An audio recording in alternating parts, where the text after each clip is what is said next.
Certa vez Jesus estava a conversar com um grupo de amigos que haviam levado um amigo para experimentar a cura naquele momento, e que foram capazes de tirar o telhado de uma casa para descer aquele homem até Jesus.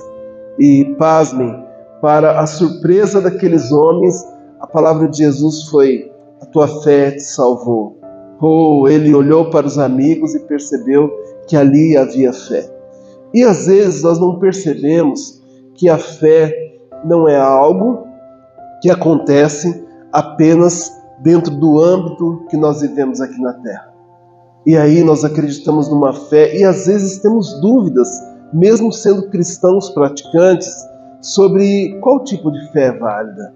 Pastor, já que existe milagre na igreja X, no campo de concentração Y, no movimento Z, qual que de fato é a fé válida? Já que os milagres estão acontecendo em todos os lugares, qual que seria a fé válida?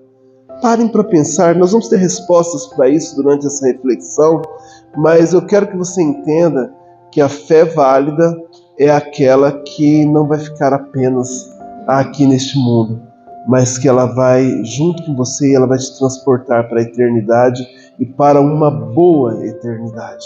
Uma boa eternidade.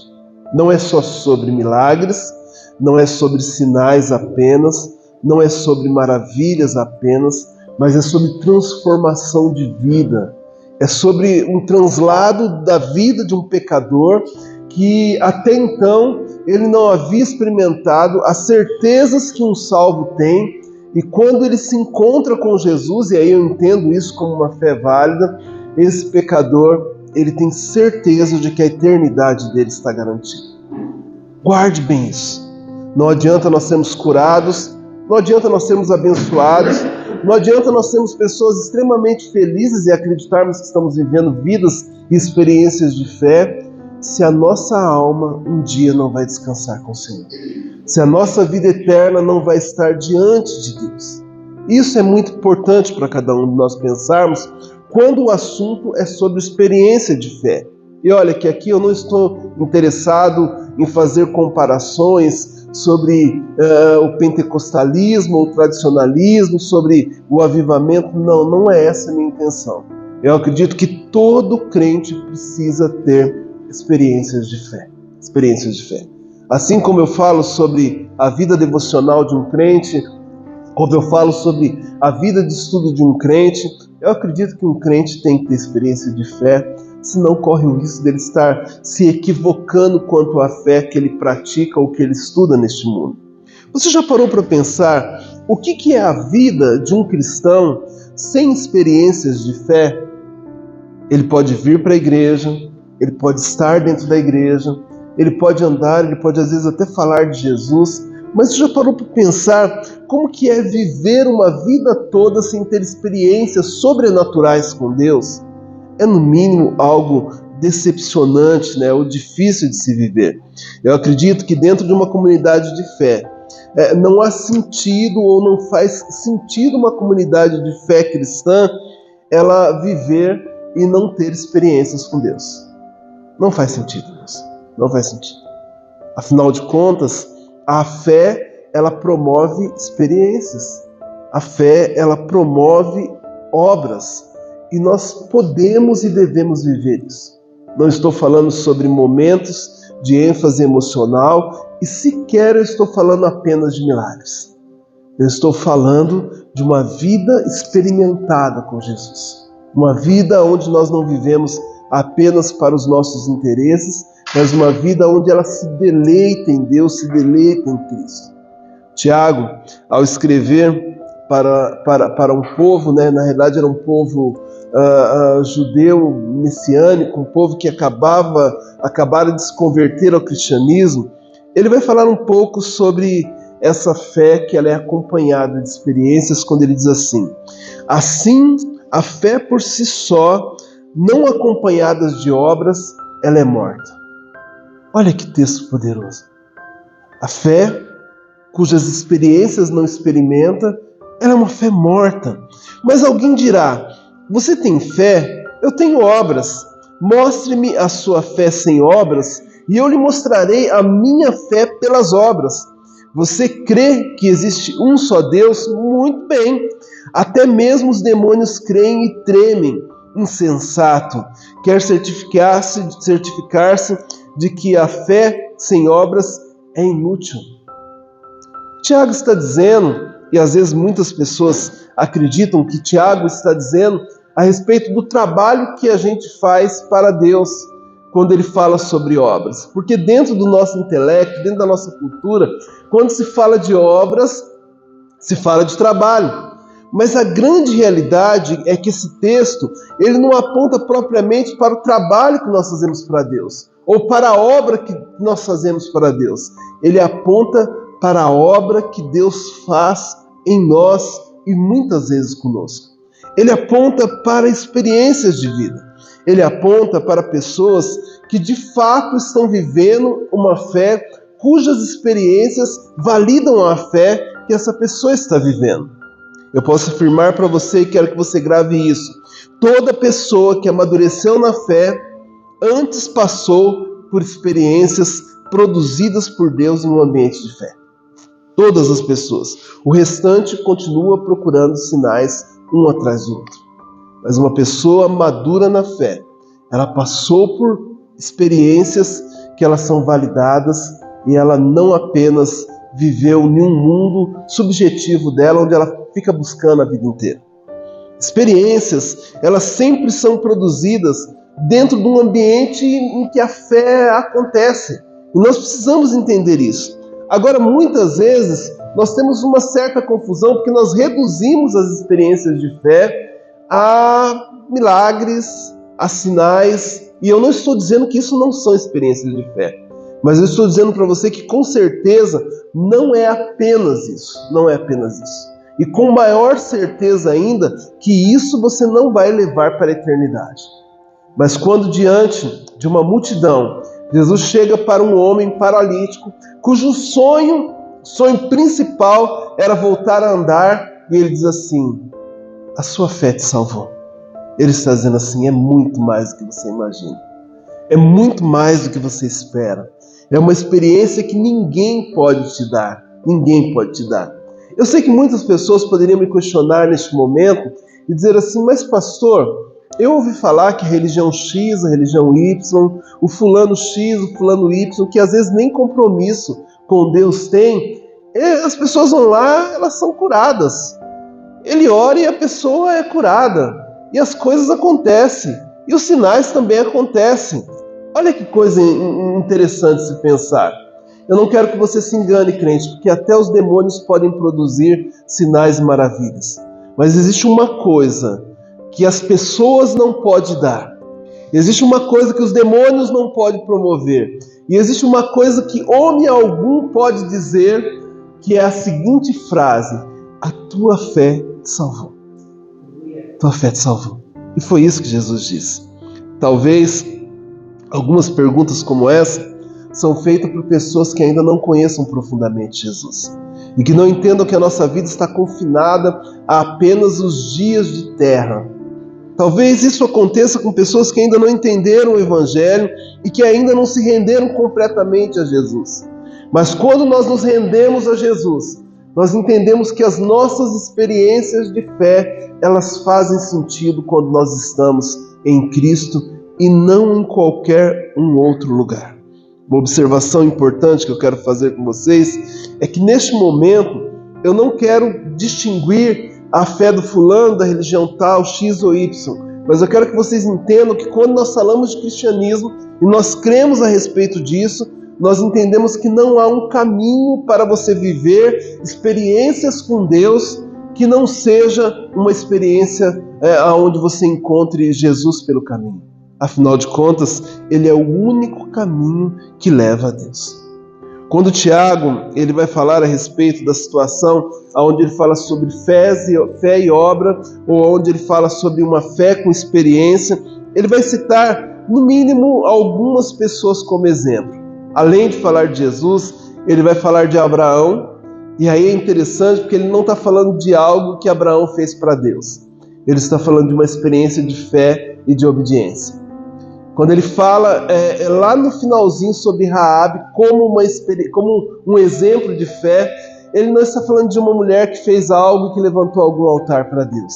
Ele está falando de uma mulher obediente e que se rendeu a Deus.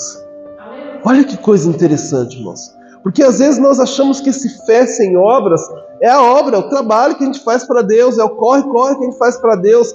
Mas não é isso que Deus intenciona dizer através de Tiago. Ele está dizendo a respeito das experiências que nós temos com Deus. E que essas sim nós levamos para a eternidade. Mas para entender isso um pouco mais profundamente, quero destrinchar com vocês os 3 personagens, além de Jesus, que aparecem nesse texto. O primeiro dele é Tiago. Por que Tiago está falando de fé? E por que ele está falando de fé a um grupo? Ele cita assim, olha, no capítulo 1 ele vai falar assim, que ele está escrevendo as tribos dispersas em todos os lugares.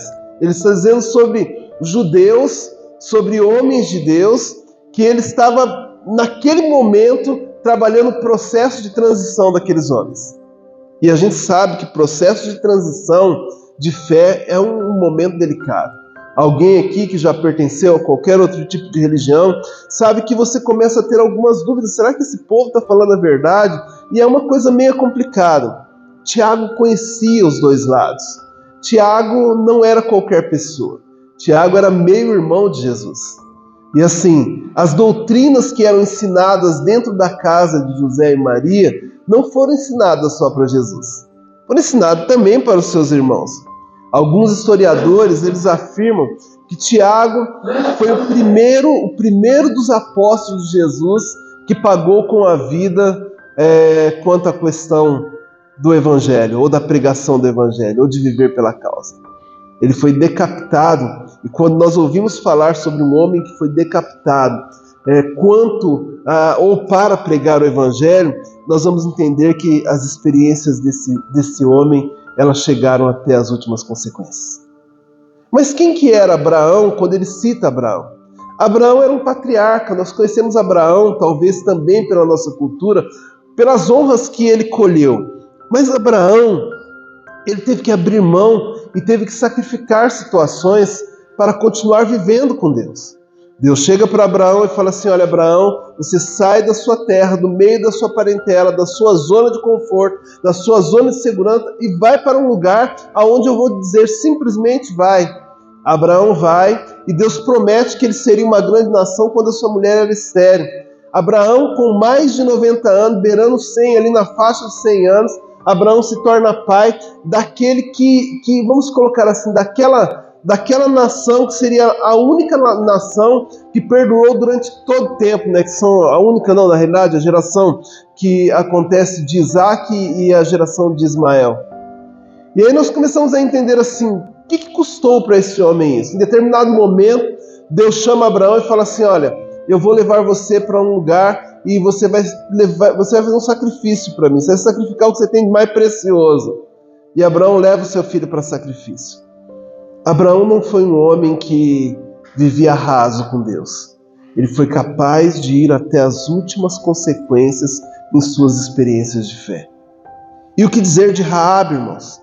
Raabe era uma prostituta que vivia em determinado lugar e quando chegam os espias de Israel dentro de Jericó, na transição de governo, onde eles começam a trabalhar a questão da conquista da terra prometida, essa mulher arrisca a vida dela, arrisca a vida da família dela para proteger os espias de Israel ou o povo de Deus. Não dá para dizer que essa mulher não chegou às últimas consequências e que ela não sacrificou alguma coisa para estar do lado correto. Portanto, tanto Tiago quanto Abraão, quanto Raabe, eles trabalham situações que nos fazem entender com todas as letras que experiências de fé não ocorrem em lugares confortáveis. Não ocorrem em lugares confortáveis. Você não vai viver experiências de fé estando no conforto da sua vida. Poxa, mas como assim? Como assim, pastor? Não tem um jeitinho? Talvez na história da humanidade nós sejamos uma das gerações mais equivocadas quanto a experiências de fé ou de vida de fé. Porque muitas vezes nós acreditamos, isso é uma coisa muito complicada, que a fé, ela conforta e não que ela confronta. Mas a fé não é um ponto de conforto, ela é um lugar de confronto. Se nós estamos falando de experiências de fé, nós estamos entendendo que uma geração onde a experiência de fé é sinônimo de conforto, não de confronto, ela no mínimo está equivocada, irmãos. Ela está equivocada. E aqui eu não estou falando de sacrifício para a salvação. Aqui eu estou falando que você vai ser confrontado, sim, se você estiver vivendo uma vida de fé verdadeira. Não tem como. Deus vai olhar para a gente e vai falar assim, filho, não é aí. Olha, nós poderíamos dizer que um pai que não confronta um filho, ele ama o filho? De forma alguma, de forma alguma, de forma alguma. Nós poderíamos dizer que um pai que deixa tudo, ele de fato ama o filho? Não, irmãos, não. A fé, ela não é um ponto estabelecido para o conforto da humanidade. Ela é um ponto estabelecido para o confronto daquele que vive no pecado. E aí, quando você olha sobre a situação de Tiago, pregando para um povo que estava num processo de transição religioso, nós vamos entender que ali não era um lugar nada confortável. Você olhar para milênios de judaísmo e falar, agora apareceu alguém cuja parte do povo não acredita que é o Messias, mas nós tivemos uma experiência que mostra que ele é o Messias. Nós aceitamos ser perseguidos, mas nós vamos viver experiência com esse Jesus que estão pregando. Não é nada confortável. Ser um crente fiel, irmãos, não é nada confortável. Olha, eu poderia ser um pouquinho mais raso para a gente alcançar sem dificuldade. Acordar de manhã, nesse dia de frio, e vir para a igreja para exaltar o nome do Senhor, vir para a igreja para glorificar o nome do Senhor, não é confortável. Não é confortável.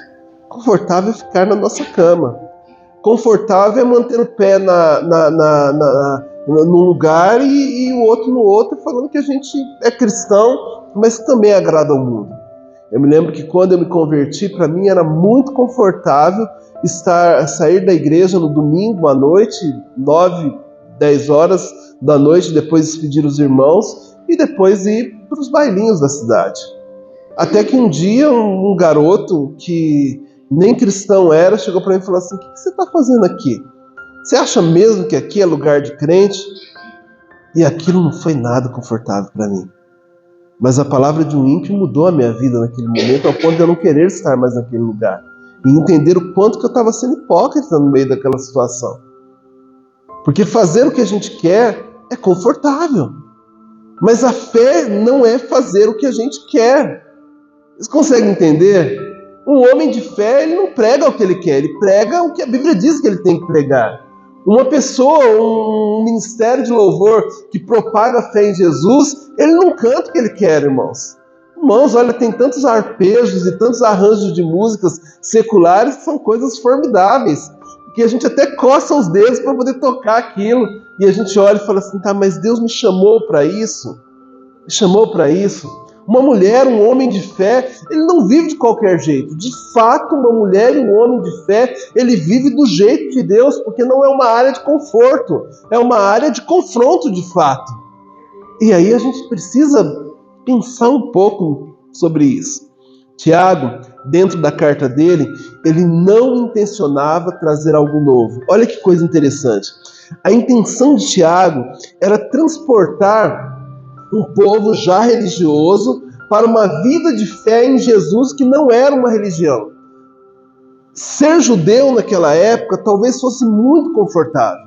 Agora, ser cristão era um desconforto tremendo, era ser perseguido.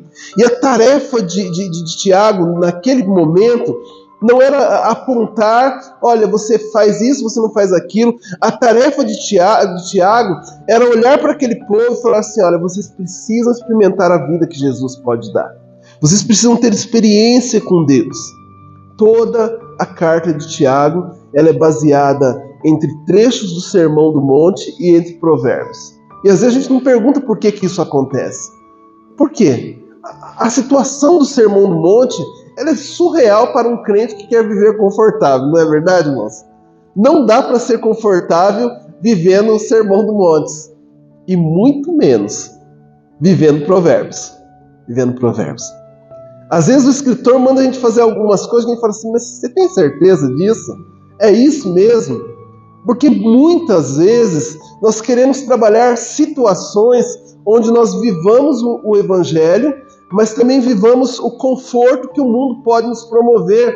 E assim, olha, eu não estou dizendo que você não pode ser um cristão rico, que você não pode ser um cristão próspero, não estou dizendo nada disso.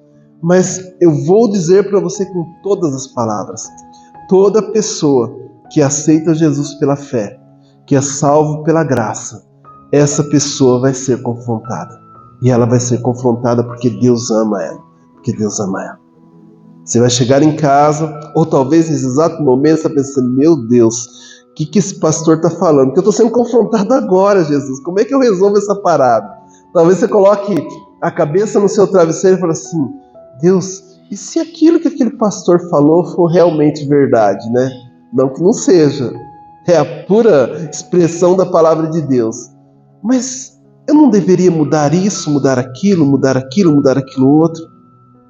A intenção de Tiago não é um clamor para que o povo deixe uma religião e vá para outra. A intenção de Tiago na sua carta é mostrar para o povo que eles precisavam mudar de vida e que não dava para ser um crente confortável diante de um evangelho que de repente olha para aquele crente e fala, você precisa mudar de vida. Tiago vai falar sobre pessoas que eram ricas e que se achavam muito top das galáxias e que achavam muito crente porque Deus as havia abençoado de uma certa forma, mas que olhavam para os seus irmãos pobres e deixavam eles viverem em necessidade. Tiago vai olhar para aquele povo e vai dizer assim, as suas intenções não são intenções genuínas, elas não são intenções santas, elas não são o que vocês estão pregando. E o povo talvez fique assustado, mas Tiago vai olhar para aquele povo e vai falar assim, olha, as atitudes que diferenciam um cristão de uma outra pessoa não é apenas a espiritualidade que eles expressam dentro da igreja. A sua vida social e o seu caráter moral falam alto, aliás, elas gritam. Então você precisa aprender que não é só sobre vir para a igreja e orar no culto de domingo, mas é sobre fazer coisas que você de fato entende ou que você aprendeu que a Bíblia clama ao teu respeito. É sobre deixar uma vida de pecado, é sobre deixar uma vida de religiosidade, é sobre ter um caráter moral onde as pessoas não falem a respeito de você de uma forma pejorativa. É sobre de fato ser crente, é sobre estender a mão para aquele que não tem quando você tem. É sobre isso que ele está dizendo. E aí alguns crentes vão olhar e falar assim, pastor, mas Deus só quer o nosso coração. Irmãos, eu não sei nem que covil dos quintos infernos que surgiu essa frase, mas eu sei que foi lá. Deus não é açougueiro, irmão, pelo amor de Deus. Se não houver uma transformação onde ela atinja além da nossa vida com a igreja, como é que o mundo vai nos reconhecer como filhos de Deus? É simples de pensar, irmãos. Você confia em alguém que não é confiável simplesmente porque essa pessoa vai para a igreja? É claro que não. E por que é que Deus deveria confiar? Por que é que Deus deveria confiar e falar que tudo bem, filhinho, está confortável, você não precisa fazer mais nada porque está no ambiente da graça? Precisa sim. O que Tiago está dizendo é que existe uma vida e nessa vida com Jesus existe renúncias e sacrifício. No final, ele vai convocar os crentes a saírem da área do conforto, lá em Tiago 1, 21 a 25, quando diz assim, portanto, livrem-se de toda impureza moral e da maldade que prevalece e aceitem humildemente a palavra implantada em vocês, a qual é poderosa para salvá-la. Olha, não dá para não entender isso. Ele está dizendo assim, livres de toda impureza moral, ou então vocês não estão tendo experiências válidas com Deus. Vocês não estão caminhando para a salvação. Versículo 22, ele fala assim: sejam praticantes da palavra e não apenas ouvintes, enganando-se a si mesmo. Aquele que ouve a palavra, mas não a põe em prática, é semelhante a um homem que olha a sua face no espelho e depois de olhar para si mesmo, sai logo e esquece a sua aparência. Mas o homem que observa atentamente a lei perfeita, que traz liberdade, e persevera na prática dessa lei, não esquecendo o que ouviu, mas praticando, será feliz naquilo que fizer. A carta de Tiago não apenas chama os cristãos para uma vida nova, mas para uma vida de experiências válidas pela fé. E isso tem que estar bem claro na nossa cabeça. E essa vida, com certeza, ela não é confortável. Não é confortável. Porém, a carta de Tiago também comunica algo que eu acho muito maravilhoso, que é o fato das experiências de fé não serem um projeto autônomo do crente. Quando nós viemos para cá, para Itaquá, eu me lembro, e alguns irmãos vão se lembrar comigo, que era um tempo escasso, era um tempo onde até mesmo condições eram diferentes, onde o acesso era diferente, onde o pastoreio era diferente, eram características diferentes. Durante muito tempo nós recebemos pastores itinerantes aqui no nosso meio, homens de Deus, não vou questionar a situação, porém com o advento da internet tudo ficou mais fácil, as pessoas têm maior acesso à igreja, mas algumas pessoas ainda preferem trabalhar alguns ministérios autônomos.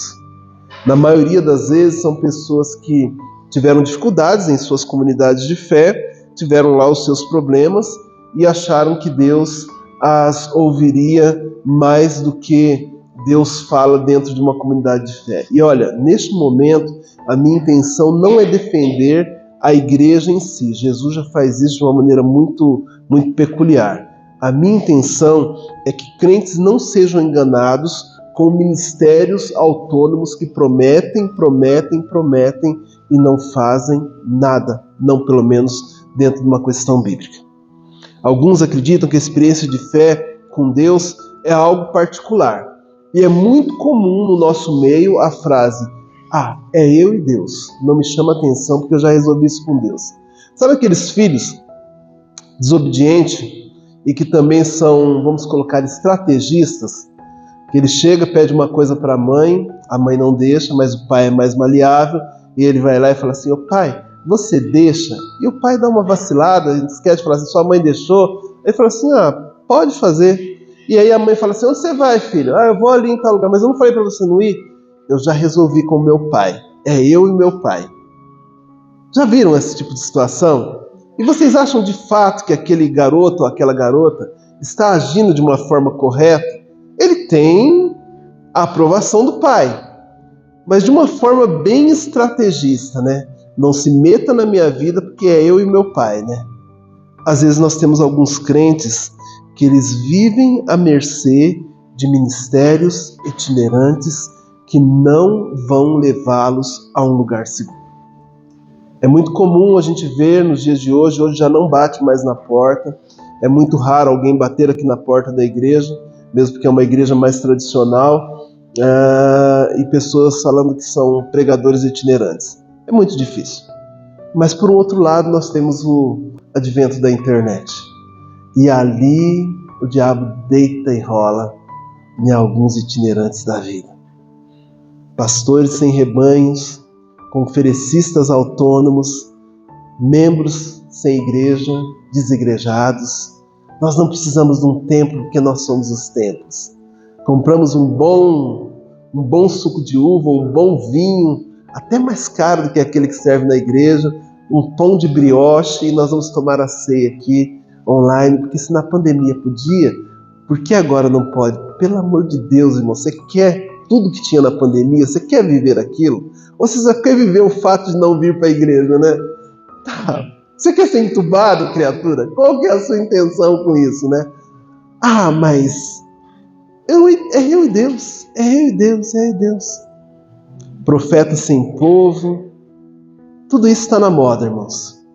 Trechinhos do Instagram de pessoas que são cheias da razão, cheias da sabedoria, mas que se você puxar a ficha, como dizia na década de 80, a capivara é grande, né? É grande. E você fala assim, tá, mas e essa pessoa? Por quê? Olha, irmãos, não tem problema não. É que a gente está semeando a semente. E mesmo que o semeador não seja lá essas coisas, a semente é boa. E eu acredito que a semente é boa. Mas o semeador ele não compromete a semente, porque a semente é a palavra, e assim, não tem problema se ele já está no 3º, 4º, 5º casamento, não tem problema se a família dele toda está destruída, se deixou destruição. O importante é que ele é um homem de Deus, irmãos. E ele ainda usa palavras assim, se eu sou profeta de Deus na terra, que Deus me leve agora, e Deus me levou, então é porque é profeta. Irmão, pelo amor de Deus. Comecem a entender que se não há um respaldo, se essa pessoa não tem compromisso com uma igreja, ela não vai ter compromisso com você. É simples assim. Não adianta falar um monte de verdade, não adianta falar assim, irmãos, versículo do dia, dá 1 minuto para eu ser boca de Deus na sua vida. Não, pelo amor de Deus, sobe o vídeo, deixa não. E olha, além de não deixar, não replica, não coloca no grupo de oração da igreja, não coloca no grupo da sua igreja, que você vai estar contribuindo com um monte de pessoas que acreditam no ministério itinerante, que falam de si próprio, que não vivem para Deus e que estão desviando pessoas dentro da igreja. Então, tome muito cuidado. É que eu sou muito calmo, né? Eu não falo muito no grupo da igreja, nem sei se o povo posta essas doideiras na igreja, mas olha, posta não, pelo amor de Deus, dá uma olhadinha lá para ver. Pelo amor de Deus, irmãos, nós estamos num lugar onde nós podemos aprender de Jesus, onde nós temos homens e mulheres sábias. Tenho plena convicção que você não precisa passar sozinho os seus perrengues da vida. E olha, você nem precisa ligar para o seu pastor, nós temos irmãos aqui, e não são poucos, que você pode ligar para irmãos, eu estou passando por uma situação, e eu preciso de alguém que me oriente corretamente, e tem várias pessoas instruídas dentro da obra de Deus, que viveram experiências com Deus, que podem te ajudar. Isso é a igreja missionária, isso tem que ser a igreja de Jesus. E aí a gente começa a colher umas coisas meia doidas e falar assim, irmãos, Deus bradou, Deus falou. Que bradou que nada, que bradou que nada. Pastorear ovelhas alheias, doutrinar aqueles que estão insatisfeitos porque não viveram experiências na sua igreja, é no mínimo, uma das armas poderosas de homens que gostam de plantar ilusão no coração de crentes desavisados. E para isso, não basta muito. Basta uma boa conversa para um péssimo ouvinte. Vocês já andaram de trem aqui, né? Eu acho os vendedores do shopping trem, eu acho que eles são assim, impressionantes, irmãos. Não vou falar mal, eles conseguem vender cada coisa doida. Você fala assim, Deus, como que consegue desse jeito?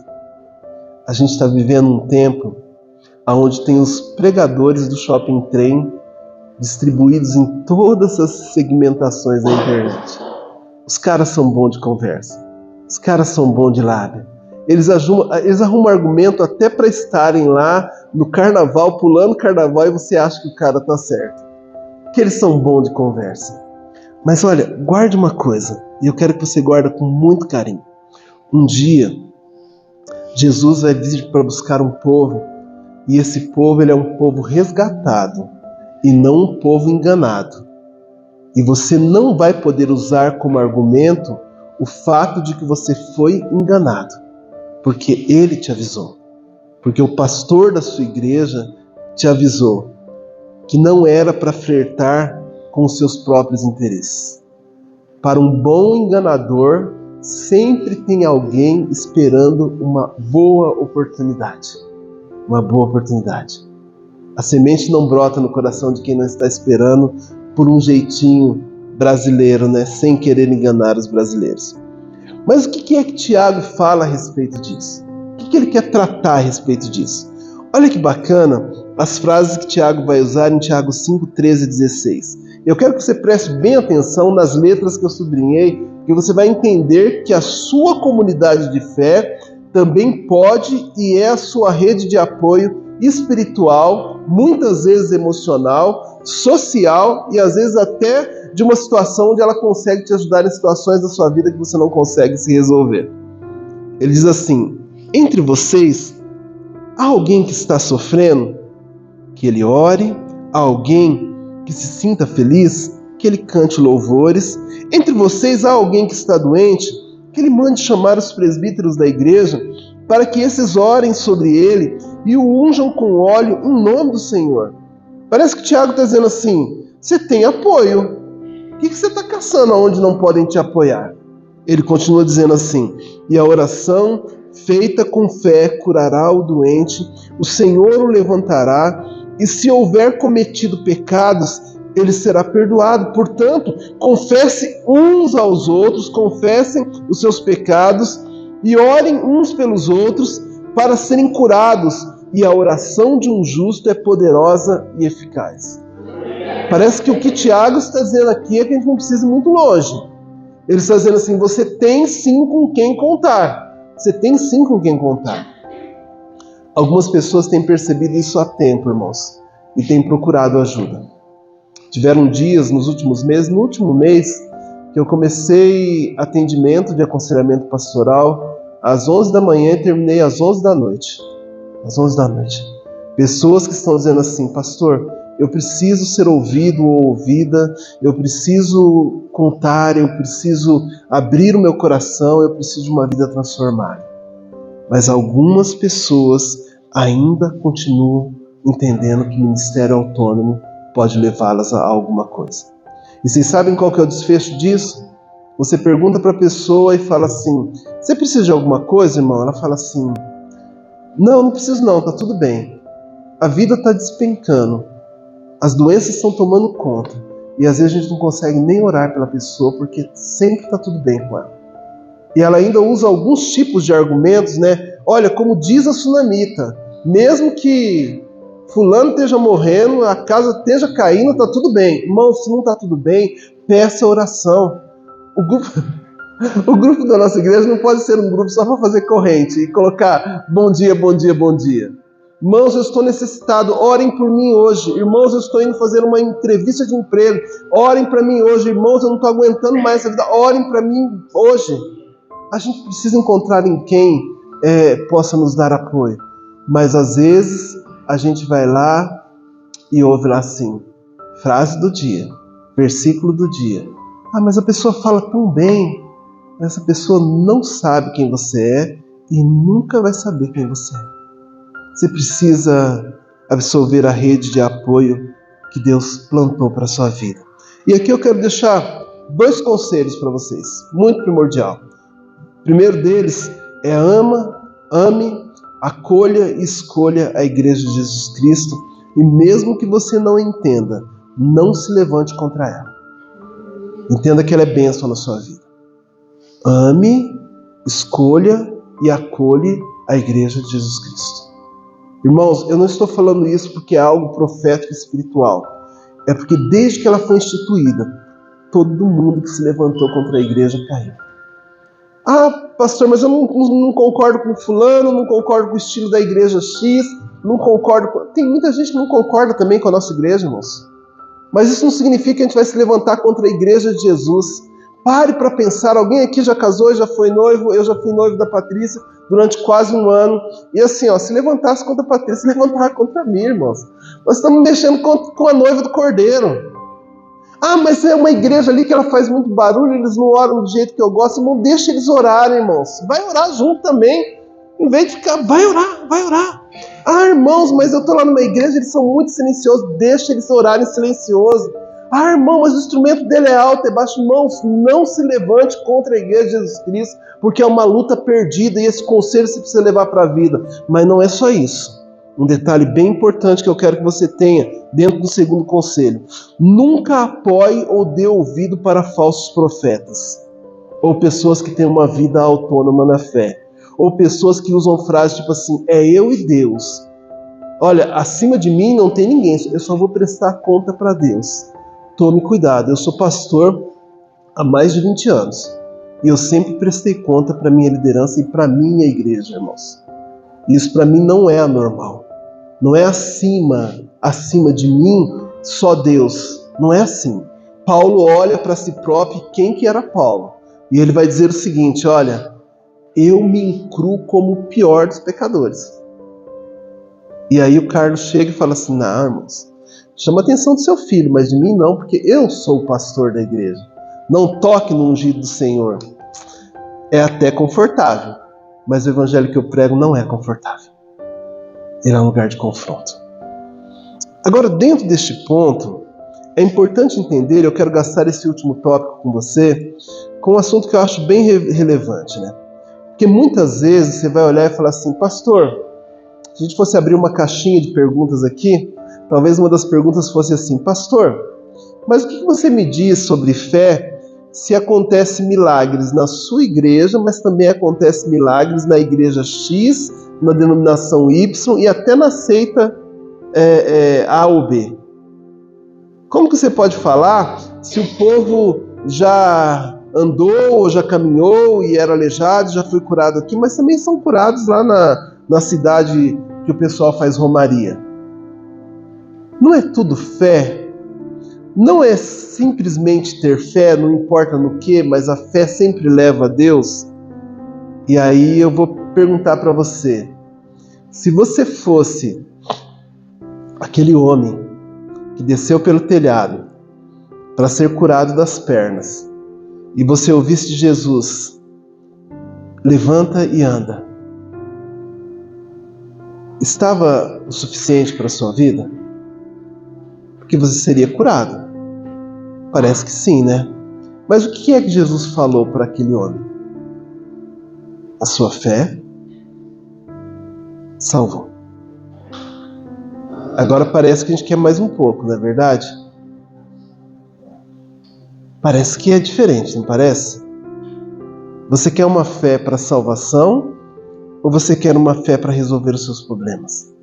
Você nem precisa estar aqui na igreja para ter uma fé para resolver os seus problemas. Você pode apenas fazer parte de um curso bom de faculdade, arrumar um bom emprego, você vai ter um monte de problema resolvido. Nem precisa ir para a igreja. A questão, irmãos, é que quando nós temos algo tão precioso quanto experiência de fé para ser vivida, por que nós limitamos ela a algumas migalhas que o mundo pode resolver? E assim, eu não estou dizendo que você ser curado é uma migalha de Deus. É uma experiência válida. Mas nós temos que concordar que não é tudo, não é verdade? Não é verdade? Às vezes nós olhamos para os nossos filhos e nós dizemos assim, olha, o grande milagre da minha vida ou da vida do meu filho é que ele termine a faculdade dele, arrume um bom emprego e seja um homem bom, né? E aí? Valeu a pena? Quanto tempo que seu filho pode viver? E quanto tempo que você pode viver com ele sendo você crente? Vocês já pararam para pensar nisso? O que é para uma mãe ou um pai encontrar a eternidade sem encontrar os filhos que ele ama? Eu não quero que você foque na sua fé ou na sua experiência de fé apenas para resolver um problema da sua existência neste mundo, mas para resolver o problema da sua vida. E o problema da sua vida, ele tem nome. O problema da sua vida chama-se pecado.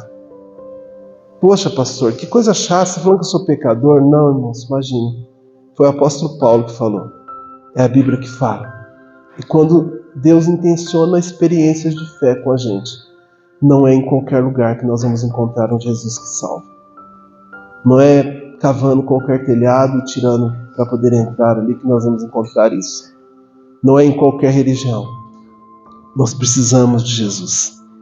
Baseados na carta de Tiago, nós já falamos que as experiências elas não acontecem em ambientes confortáveis.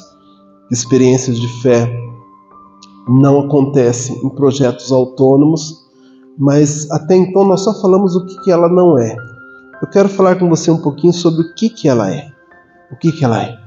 Hebreus 11 talvez seja a mais clara declaração do que é a fé dentro do ambiente cristão. E ela diz o seguinte: a fé é o firme fundamento das coisas que se esperam e a prova das coisas que se não vê. Então eu vou entender que Paulo, ao falar para os hebreus, que também era um povo em transição religiosa, do judaísmo para o cristianismo, ele está dizendo assim, olha, a fé ela é firme e porque ela é firme é segura, não é qualquer coisa. E assim, agora eu quero que você entenda que esse tipo de fé você não encontra em qualquer lugar. Eu não estou falando só de fé que promove milagres. Eu estou falando de uma fé que é firme e uma fé que é segura. E ele vai dizer assim, ela almeja algo e ela pode ser provada. Então ela envolve experiências. Se ela pode ser provada e almeja algo, ela envolve experiência. Nós poderíamos dizer que, segundo Paulo, falando aos hebreus, ela é algo provável e que pode ser experimentada. Mas, segundo Tiago, ela é algo que não é autônoma e que não é confortável. Olha que coisa interessante, né? Tiago chega para um povo em transição religiosa e fala assim, olha, não é confortável e não pode ser só você e Deus. Ela envolve pessoas, ela envolve contextos. E Paulo chega e fala assim, mas é sólida. E além de ser sólida, ela envolve experiências sua com Deus e com o contexto. Mas o que é algo possível de prova e algo que envolve sacrifício tem a ver com as nossas experiências de fé? O que isso tem a ver com o nosso povo agora? Eu sei que a maioria de vocês já conhece meu testemunho de vida, e assim, mas eu vou contar mais uma vez para vocês entenderem como que isso funciona na prática. E aliás, eu vou fazer mais do que isso, eu vou desafiar você a pegar o seu testemunho, gravar um trechinho bem curto num celular, procurar lá o número da Serena no grupo da igreja e mandar para ela para a gente compartilhar com os irmãos aqui qual que é seu testemunho de salvação. Pode ser, né, Serena? Pode ser. E aí, durante essa série que nós vamos falar de experiência, eu quero ver você no telão dizendo assim, olha, Jesus me salvou e a minha situação agora é a seguinte. A realidade é que quando nós olhamos para isso, e agora eu vou olhar para o meu testemunho, eu era um cara que eu não achava que eu tinha problema nenhum. Eu achava que era bom demais para o meu tempo. E eu estava ali vivendo, caminhando para o inferno, e não tinha a mínima situação. Minha mente estava cauterizada, mas um dia Jesus bate na minha porta, eu não estava doente, eu não estava precisando de dinheiro, eu não estava triste, eu não estava depressivo. Ele bate na minha porta e me faz enxergar que eu era um pecador. E quando ele me faz enxergar que eu era um pecador, ele faz enxergar não apenas a minha vida aqui na terra, mas a minha vida na eternidade. E quando eu enxergo a minha vida na eternidade, eu falo, lascou. Aí complicou. Porque a minha fé, a minha experiência de fé precisa atravessar a eternidade. E eu preciso de salvação. Ai de mim, porque eu sou um pecador e o pecado leva à morte. E eu estou sorrindo, com os dentes brilhando, achando que está estourando no norte, mas eu estou caminhando para a morte. E isso é muito sério. Nossos últimos encontros, eu falei com vocês um pouco sobre como é que acontece o processo da fé na vida de um homem, né? E ele tem 3 passos bem distintos. Primeiro, ele acontece no momento que a gente conhece algo. Ele é um processo cognitivo. A gente conhece, então entra na nossa mente. O evangelho ele é pregado e ele é ensinado. E é importante que você saiba. Qualquer crente, mesmo sendo experiencialista, que não conhece o evangelho, ele não sabe no que ele crê. E ele vai viver sempre uma vida meio sem o apoio daquilo que ele poderia ter. Segundo passo, ele já é um passo que depende muito do nosso, vamos colocar, do nosso livre-arbítrio. Nós podemos escolher. Então, se eu não posso escolher conhecer aquilo, alguém vai me ensina, simplesmente fala e eu vou ter que ouvir.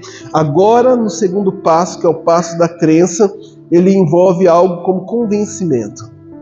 Então, eu aceito aquilo para a minha vida. Esses são os passos que vai me levar à fé. Porém, o último passo, que esse eu poderia chamar de fé, é o passo da aceitação. Quando eu aceito. Quando eu aceito e eu não mais questiono. Quando eu não questiono mais alguma coisa é porque eu tenho fé naquilo. Quando todas as evidências dizem contra aquilo, mas eu continuo dizendo que aquilo é real para mim, não é só subjetivo, ele tem a ver com fé. Ele tem a ver com fé. Dentro do cristianismo, uma maravilha. Mas isso não acontece só dentro do cristianismo. Na verdade, não acontece só dentro do cristianismo. Algumas pessoas têm fé em coisas que não são cristianismo. E elas têm fé porque um dia elas conheceram, elas creram naquilo e aceitaram aquilo como norma para a vida delas. Então assim, olha, você vai conseguir bater um martelo e tirar aquilo da cabeça da pessoa? Não. Se ela não questiona mais, só uma conversão para resolver aquilo lá.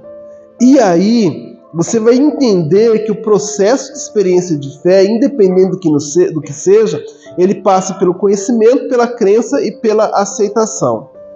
Mas o que muda essa fé de uma fé cristã? Vocês já pararam para pensar? O que muda isso? A fé cristã, e aqui eu quero falar com bastante delicadeza, porque ela é detalhada, ela é uma fé que ela é racional.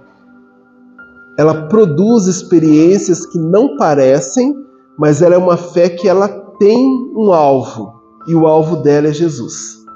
Quando eu falo que ela é racional, eu estou dizendo que ela não é uma fé em qualquer coisa.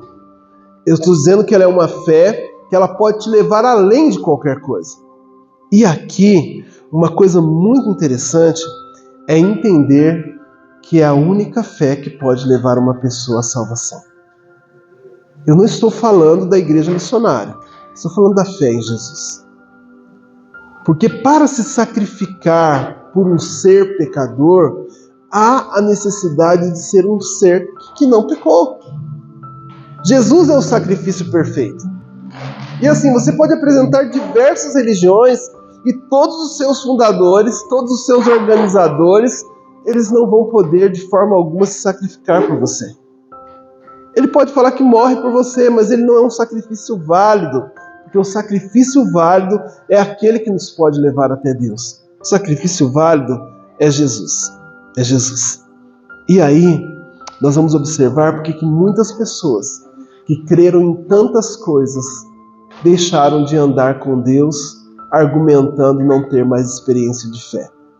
Eu vou citar dois, não vou citar nomes de pessoas que eu convivi durante um tempo e que eram pessoas que aparentavam viver experiências de fé formidáveis, incríveis.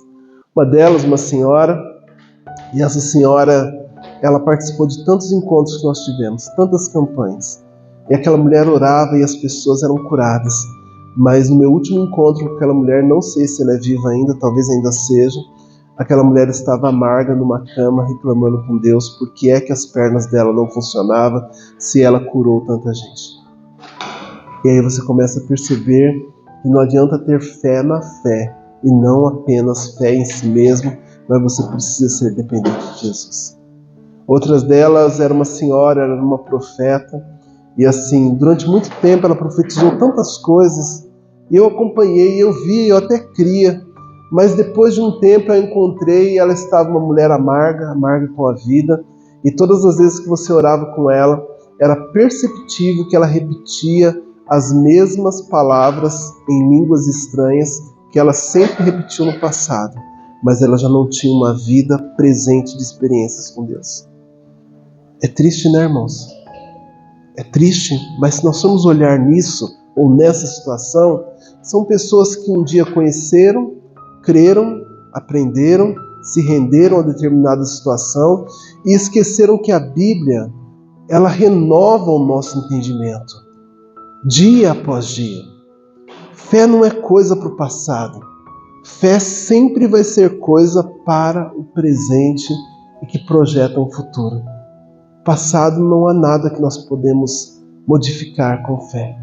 Nós precisamos ser pessoas que vivem experiências hoje. E aí, eu gostaria que você pensasse, qual que foi a sua última experiência com Deus? Porque fé pode ser um processo de equívoco também. Pessoas podem crer em coisas que de fato não a levam em lugar nenhum, mesmo experimentando curas naqueles movimentos. Qual que foi a sua última experiência de fé? Fé comunitária, fé com Deus. Na mesma carta em que Paulo afirma que a fé sem obras é morta, em Hebreus 10, 22 a 25, ele vai dizer assim: sendo assim, aproximemo-nos de Deus com um coração sincero e com plena convicção de fé, tendo os corações aspergidos para nos purificar de uma consciência culpada e tendo os nossos corpos lavados com água pura. Apeguemo-nos com firmeza e esperança que professemos, pois aquele que prometeu é fiel. E consideremo-nos uns aos outros para incentivar ao amor e às boas obras. Não deixemos de reunirmos como igreja, segundo o costume de alguns, mas encorajemo-nos uns aos outros, ainda mais quando vocês veem que se aproxima o dia. Deus não quer apenas que as nossas experiências de fé estejam no passado. Ele quer que elas estejam no presente, irmãos. Sobre experiência de fé, é importante você entender que Deus quer ter experiências de fé com você hoje. E assim, a gente precisa olhar com muito carinho para Ele. Eu sou grato por tudo que tenho, o tesouro maior desse mundo me foi dado como herança eterna, maior prova de um amor tão profundo. Tenho vida,